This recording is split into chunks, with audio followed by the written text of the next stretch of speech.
Hello, Claire here, and I am 50 days post-op, January 25th it is now, and that is just over the 7-week mark. At about 6.5 weeks, I was able to get approved to go off crutches by my physical therapist, and that kind of marked the beginning of the journey to finally get my underarm rash under control, which has been the grossest and most invasive and irritating part of recovery so far, just because for the past 5 weeks, I mean, this started pretty early on, so maybe after a week and a half or 2 weeks on crutches, I started developing the underarm rash because I was moving around more, and it just spiraled out of control because you can't just stop using them. And so cortisone cream helped a little bit temporarily, and then once I got approved to go off crutches, I switched to putting that salve that I was putting on my wound, the Comfrey and St. John's wort salve. I started putting those on my underarms, and in about a week, things started to improve. So I'm still on the pathway to getting this rash under control, but it's finally manageable.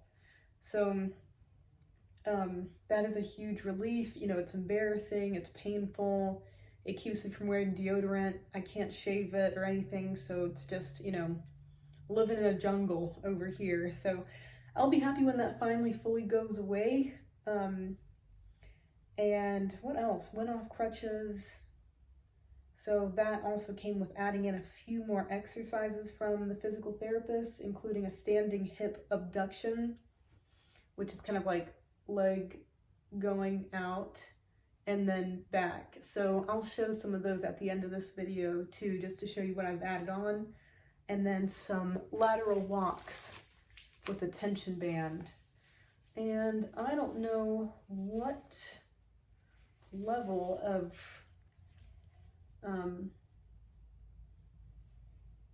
whatever, I don't know what level of intensity this is, but it's not a super super restrictive one, so that's been pretty easy. Things are feeling sore. All my muscles are pretty sore from adding in these new exercises, which is good. And then another exercise is sitting down, kind of doing a little squat on a chair and standing back up. So I'll show some of those as well, and I can also start doing stationary bicycling. What else? Swimming, water aerobics, and the elliptical machine, but I've been too lazy to go actually like get a membership and start doing that. So over the next week, I'm going to start doing that because it's time to get in shape. I've gained weight, and that's messing with me, and I'm ready to get back in shape. And the tendinitis is another thing that I'm still struggling with. So I will continue doing the tendinitis specific physical therapy exercises until it doesn't hurt anymore to do them, no more pinching in the exercises. And then I can move from daily occurrence down to twice a week once there's no pain. So I'll be continuing those exercises for at least a few months. So yeah, tendinitis is not fun. Still icing it, and I've also been cutting out alcohol for the past 3 weeks. Today marks the 3-week mark, just to try to reduce any external inflammation causers. But unfortunately, one of the things I learned about cutting out alcohol is that my body's recouping for sugars in other places. So I'm craving things, which is making me gain weight and also causing inflammation. So over the next week, I'm still going to keep alcohol out of my diet, I think, but just really focus on clearing out my system and eating healthy to help support healing from this tendinitis stuff. So at this point, I have close to 10. I have about 8 exercises that are physical therapist prescribed, and then I have a couple more that I'm doing on my own. So that's the main stuff that's happening. And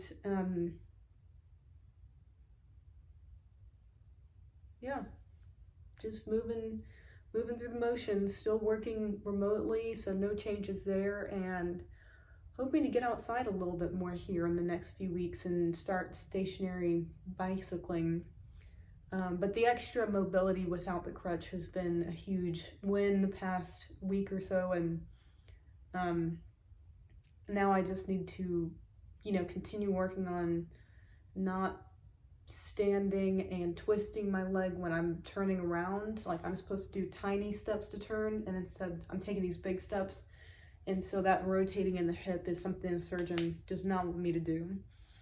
But hopefully we take another x-ray when I do my follow-up appointment in March, and now we're creeping up on February, so that shouldn't be too far out. More to come. See you in week 8.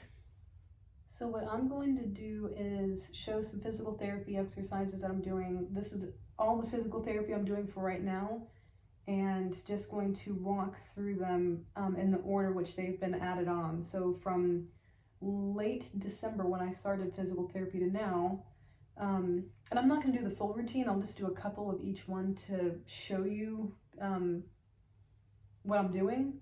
But I'll talk to the actual amount of times that I have to do these steps.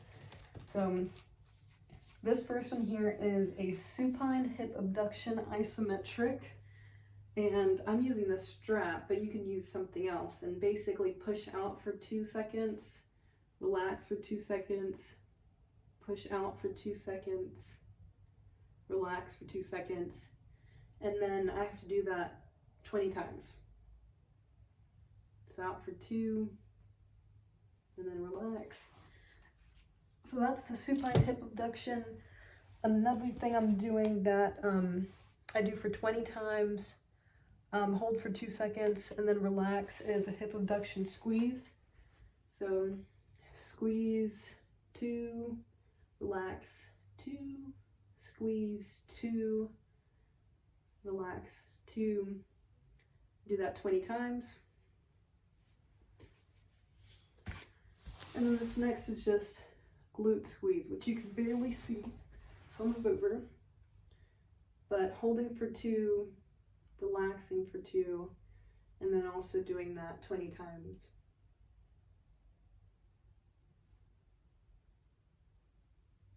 And once I do those 3 things, which takes an insanely long amount of time for some reason, I do 10 of these. What do we call these? I call them hip pelvic twists. Is that what they're called? Posterior pelvic tilt. So just tilting the pelvis. I do that 10 times. And then after that is when the tendinitis started. So I have 2 tendinitis exercises that I do. The first one is this pelvic tilt, and I need to keep the tendinitis leg, and maybe I should turn this way to show.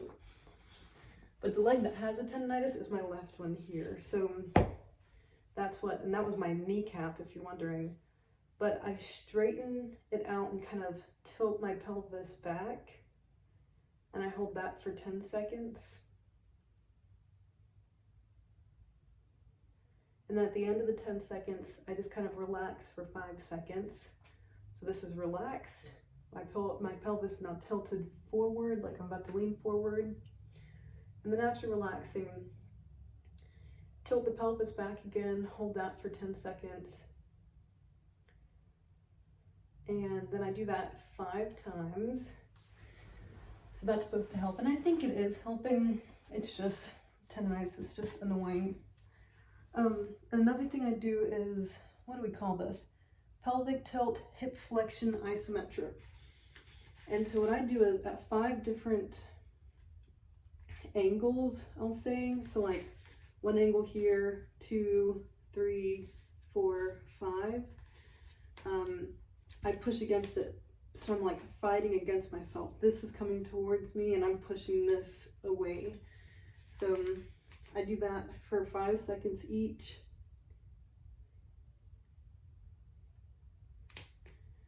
And there's still a decent amount of pinching here, which is why I have to continue doing this every day. This is probably the only exercise that's pinching. And then once it's not pinching anymore, which I can't even imagine when that'll be, I'll do it twice a week. And by the end of this, which I'll do that 5 times, that whole set of the different angles, it's a workout. It's a huge workout. So those 2 things I just did, the pelvic tilt, standing up, and then the hip flexion isometric I just did, are both specific to the tendonitis. And then the 3 things I recently added on, the physical therapist added on for me, is standing hip abduction and the lateral walks. So first up, it's just straight out. I do that 10 times. And this is the surgical leg. And then back. And then I do it on the other side, which is, I just do that for balance, but it's not as important. And then these lateral walks, I have my little tension band.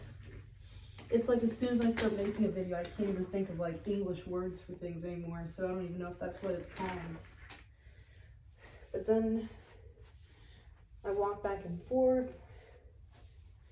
I do it with straight legs 20 times, and then with bent knees 50 times. And that is also a pretty good workout. And last but not least is this chair squat thing. I don't even have a good way to describe it, but I have this 10-pound weight and I do 3 sets of 5 and I barely tap the chair. So yeah, let's just pull this out. And I'm gonna have it up to my chest here.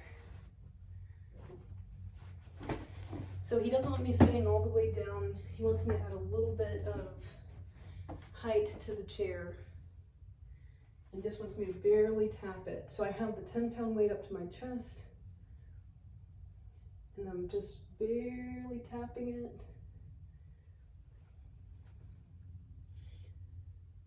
Feet are a little bit wider than hip width distance.